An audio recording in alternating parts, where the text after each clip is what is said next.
প্রতিটা মানুষের অতীতে একটা গল্প থাকে। অতীতে গিয়ে গল্পটাকে পরিবর্তন করা কখনোই সম্ভব হয় না, কিন্তু কঠোর পরিশ্রমের গল্পের শেষটা পরিবর্তন করা সম্ভব।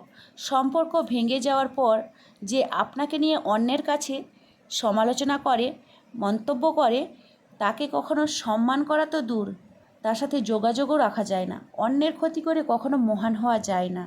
মনে রাখবেন, ভাঙতে সবাই পারে, শিশুরাও পারে, কিন্তু গড়তে কজন পারে। কেউ আপনাকে গুরুত্ব দিলে কখনো ভাববেন না মানুষটা সস্তা, কারণ পৃথিবীতে এত মানুষ থাকতে সে শুধুমাত্র আপনাকেই সময় ও গুরুত্ব দিচ্ছে। কালকের কাজ আজকেই করুন, আর আজকের কাজ এখনই সম্পূর্ণ করুন। এই তিনটি শব্দে একটি সম্পর্ক ছিন্ন ভিন্ন হয়ে যায়: জেদ, অভিমান, ইগো। আমাদের নাগালের বাইরে যারা আছেন তারা আমাদের প্রতিটা চোখের জলের হিসাব রাখে। তারা হিসাবে কখনো ভুল রাখে না। সময় মতো সব কর্মফল ঠিক পাবেই। একমাত্র মন থেকে তৈরি হওয়া সম্পর্কগুলো চিরতরে টিকে যায়। সময় আমাদের চেনা মানুষের অচেনা রূপটাও দেখিয়ে দেয়। আপনি দুঃখ পেলে, বিপদে পড়লে দেখবেন কিছু মানুষ খুব আনন্দ পাচ্ছে,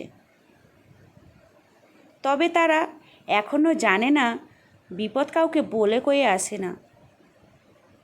পরাজিত হওয়ার পরও যদি কোনো মানুষ হাসি মুখে থাকে, তাহলে জয়ী ব্যক্তিটিও নিজের জেতার আনন্দ ভুলে যায়। এটাই হলো হাসি মুখের শক্তি। মানুষ নিজের থেকে এসে তখনই তোমার সাথে ভালো সম্পর্ক তৈরি করবে যখন তুমি অনেক টাকা রোজগার করবে। তুমি যতই ভালো মনের মানুষ হও না কেন, টাকা না থাকলে কেউ তোমার সাথে থাকবে না। বুদ্ধি ও কুটবুদ্ধি এই দুটো তো জানতে ও বুঝতে শেখো, যাতে বুদ্ধিটা অর্জন করতে পারো এবং অন্যের কুটবুদ্ধিটা ধরতে পারো।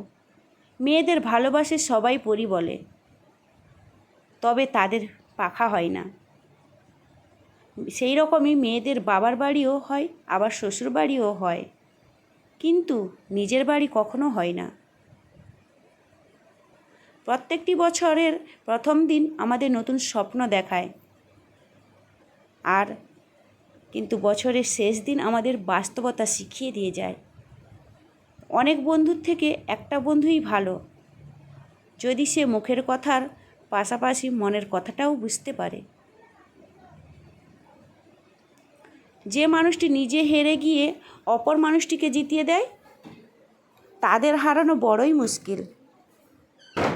সারা জীবন কেউ ভালো থাকতে পারে না, তেমনই সারা জীবন কেউ খারাপও থাকতে পারে না। ধৈর্য ধরো, সময় ঠিক পাল্টাবে। বাবা ও মার মতো বড় সম্পত্তি তুমি আর কোথাও পাবে না, তাই মা বাবা ছাড়া জীবন অমূল্য। ধন্যবাদ। আজকের ব্লগটা যদি ভালো লাগে অবশ্যই একটা লাইক করে দিও, আর গল্পটা যদি ভালো লাগে অবশ্যই কমেন্ট করে জানিও। তো দেখা হচ্ছে নেক্সট ভিডিওতে। সবাই খুব ভালো থাকবে, সুস্থ থাকবে, সাবধানে থাকবে।